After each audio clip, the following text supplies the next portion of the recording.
আমি বাজেটের ফলে চাইছিলো বাজেটত কিবা নহয় কিবা এটা আমাক ধরিব কিন্তু অজন্তা নেওগ বাইদেউ তেওঁ নিজেই সমাজ কল্যাণ মন্ত্রী নিজেই এজন মহিলা মানুষ আমার মাননী হলনি মজুরি দিয়া তো দূরের কথা সমাজ কল্যাণ বিভাগের এই কর্মচারী সকলের ভাবে এটা মাথা নাই এই কারণে আমি মনের দুঃখ আন্দোলন করবার বাধ্য হইছো যে আমার মূল্য বৃদ্ধির বাজারে 6,500 টাকা দরমা দিয়ে হে 6,500 টাকার উপর ভিত্তি করি কিমান গরিব দুঃখী চলি আছে সংহার নচলে তথাপি আমি হামতনারে আমি বাসে আছিলো যে এই বাজেটত আমার কিবা নহয় কিবা একটা দিব কিন্তু যেতিয়া বাজেট পার হয়ে গেল তেতিয়া আমি বহুত আকারে বাসে আছিলো আমার অজন্তা নেওগত বাইদেউর ফেলে বাইদেউ আমাক একবারও চকু মুজিয়া নেদেখিলে চকু চাইও নেদেখিলে বাইদেউর উপর আমি অসম সরকারের উপর আমি বর্তমান ক্ষুব্ধ এই আন্দোলন আমার কামার মজুরি যেতিয়ালৈকে নিদিব আমি অসহযোগ আন্দোলন চলাই যাম কারণ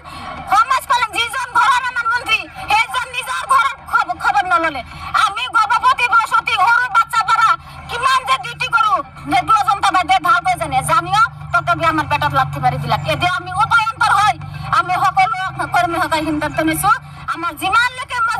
দিনলৈকে মজুরি নাবাড়ে বা আমার কিবা আশ্বাস নেই সিমান দিনলৈকে মই সহযোগ আন্দোলন চলাই যাম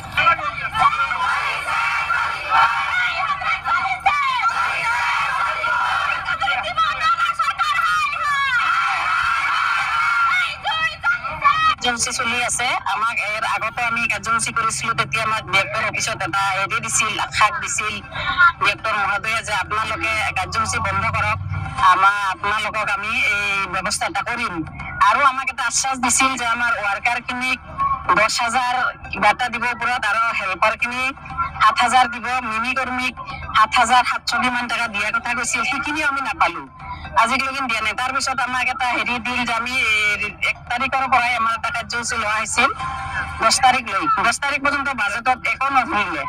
সেইকাৰণে আমি আজি এই কাৰ্যসূচী হাতত ল'ব লগা হৈছে আৰু আজিৰ পৰা আমি যিমান দিনক লগিন আমাৰ দাবী মানি নলয় সিমান দিনক লগিন আমি কাৰ্যসূচী পালন কৰি থাকিম আমি আজিৰ পৰাই 5 দিন মানিকপুৰ প্ৰকল্পত 5 দিন ধাৰাবাহিক আন্দোলন কৰিয়ে থাকিম আজি প্ৰথম দিন